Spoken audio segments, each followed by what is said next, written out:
Sure. The first topic is the my near-death experience. How exciting. Do tell. It was super intense, and You then like that word, don't you? Intense. it is very intense. Oh, all right, if you say so. I would like to express my gratitude for all the spirit guides during this process, like Yes, Anubis yes. and Kukumas. Yes, yes. So, how did they know each other?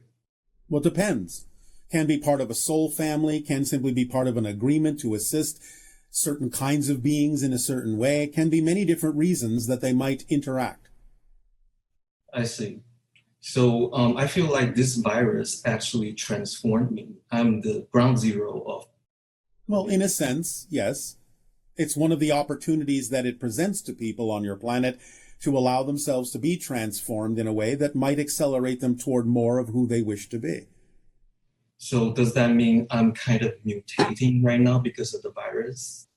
In a sense, yes, although not necessarily directly because of the virus in terms of a causal way, but in the sense that you're willing to allow yourself to alter your frequency and thus your genetics in response to the reflection brought about by the virus. So during this process, I constantly seeing the triangles, and particularly, well, I didn't do that on purpose, but No, but it's a representation of stability. I see. And then particularly, I also saw the black triangle with the blue light in the background. I'm just wondering, did I get any help from your civilization? Well, you're tapping into the collective consciousness, so you're doing that to aid and assist yourself, which is perfectly fine. That's why we gave that symbol to all of you, so that you could tap into our collective consciousness and assist yourselves in the stabilization process when you go through these challenges. So during this challenge, I was informed by my higher self that I will be part of the artificial intelligence. So it shows me that there's a very long hose, it's like connected to the machine and then attached to my third eye. And then my higher self said, do not be afraid of the machine. I'm wondering how it works. Well, that's a symbolic representation using symbols that exist in your physical mind to represent what's going on in energy in a higher dimension. It's not a literal machine. I see. But it's a way of understanding that you are giving yourself an opportunity to connect more strongly to your higher mind, which is very similar to the idea that people on your planet refer to as higher or artificial intelligence. So, in other words, I'm not going to get another implant. No. I see. That also leads to the next question is the hybrid children and the ships. Yes. So during this process, I saw that my third eye was widely open. And then I saw this little boy wobbling and very happy walking toward me. And Yes. the little boy, is that the hybrid kid I'm going to meet in the future? Possibly. There's a high probability, although it's not absolutely definite yet, because many things have to change first before these things become completely crystallized. But the probability is high, yes. Can I know the percentage? Above 80. Wow. Does he has a name yet? Toying with one. Not sure yet. Could be something similar to either saffron or something of a spice that has a kind of strong effect. Wow. Definitely, I will look forward to it. All right. So I have very intense dreams, and then There's that word again. yes, it's very synchronized. Do you spend a lot of time camping since you like to be in tents so often? Kind of. All right. So I'm. Please do remember, it's all right for things to be intense. Challenges can be intense, but please, as a reminder, don't automatically assume that intense is negative. It's very exciting, All right. and I have so much fun with riding these rabbits. All right. So do continue. This girl, she dressed up like a maverick magician, and then she installed an eye of discernment on my right eye. I'm wondering how that works. This experience you had where, when, how? It was in a dream, Yeah. and then she told me that she's gonna show me something she found from the Grand Central Station. So it was like a ring, and the ring keeps spinning and spinning. And eventually, there's a green laser light out of the ring, and then it forms a green shape of an eye, and then all of a sudden it pops. All right. These are simply energetic adjustments that the beings you are working with on another level are helping to make in your energy, to help align you, to help connect you more strongly. So you're simply remembering in certain symbolic form some of the adjustments to your energy that are being made with the assistance of other beings that you are interacting with on that level. I see. Another experience was like in the dream realm. I was beamed into a ship, but this ship is actually quite different. It's actually like a museum, very classic looking. And then I was informed that I should put my hand into the black box to draw an animal for the spiritual companionship. Yeah. So the one I picked up is actually the caterpillar from Alice Wonderland. I wonder how that went. Well, again, you are allowing yourself to recognize the symbol of your own transformation, because the caterpillar changes into the butterfly, which is the very strong symbol in your collective consciousness of transformation from a lower vibration to a higher vibration. And then last month, a few weeks ago, I put a contact crystal by my window, and I saw a very big orb. It's very neon and white flying by my window. Yes. And I'm wondering who that was. A spirit guide. Is that the tall white? No, a spirit guide. Oh. Not an extraterrestrial. A spirit guide. I got you. And then I was so excited to, one night, also during the pandemic, I saw more than 30 ships, and they're popping out of the cloud. And then, well, there's a lot of traffic around you all the time. It's just that as you raise your frequency, your senses become more capable of perceiving what's going on all around you. They become visible. So they're flying toward east to Long Island. I'm wondering what...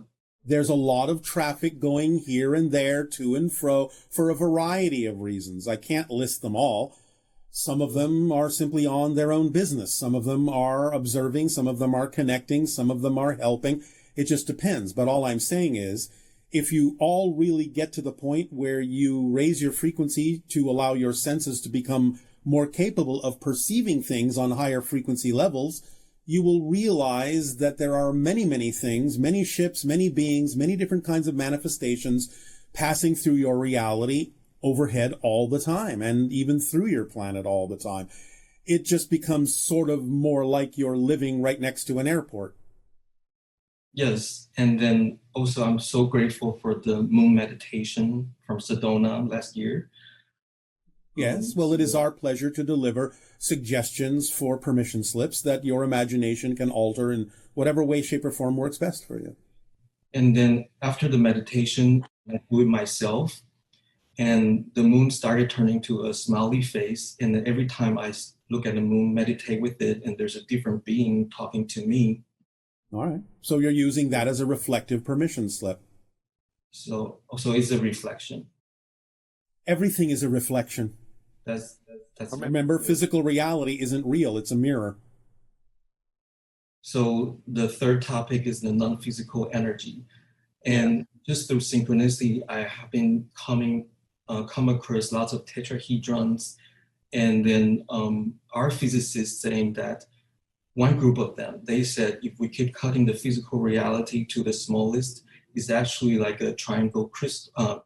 Is like a tetrahedral form. That's what we've said for a long time. Tetrahedrons are the underlying template of your physical reality. So how does the merkaba come into play? It comes into play as a symbol of as above, so below.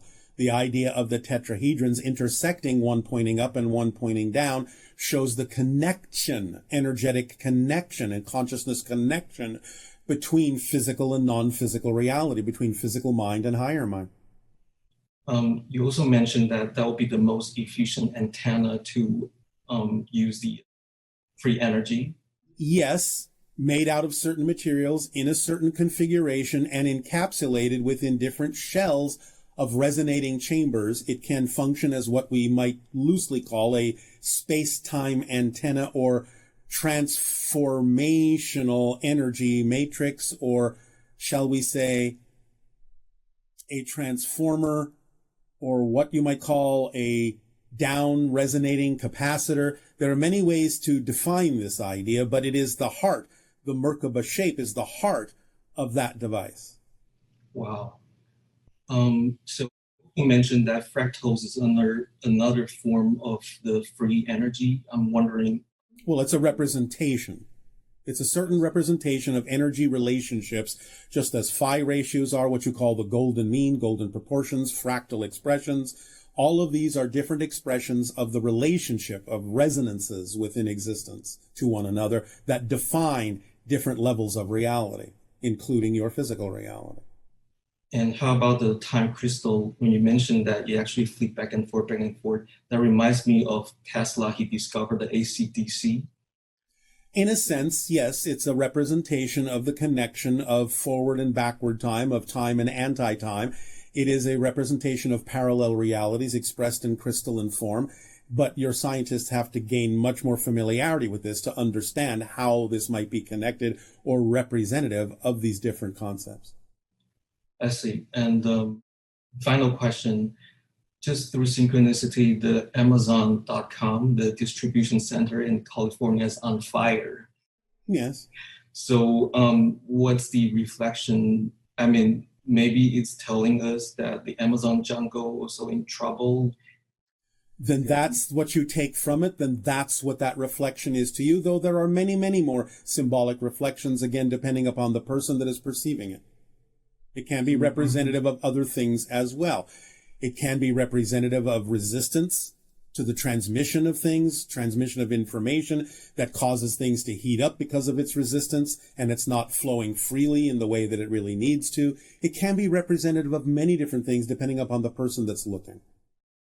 So what's the action I can take at a personal level? I mean, you decide. Follow your passion. You decide.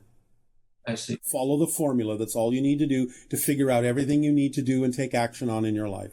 That's all you need to do. That's why we give it to you that way. We boil it down into its simplest possible 4-step formula. That's an instruction manual for how to proceed and move through life, for how to navigate your reality in a way that leaves nothing relevant out and brings you every single bit of information that's relevant for you to know and every single experience that's relevant for you to have in your life as it unfolds. So thank you for your interaction and your sharing, and we bid you an exciting and challenging and intense good day. A good day to you too. Thank you, Bashar. Avail. Avail.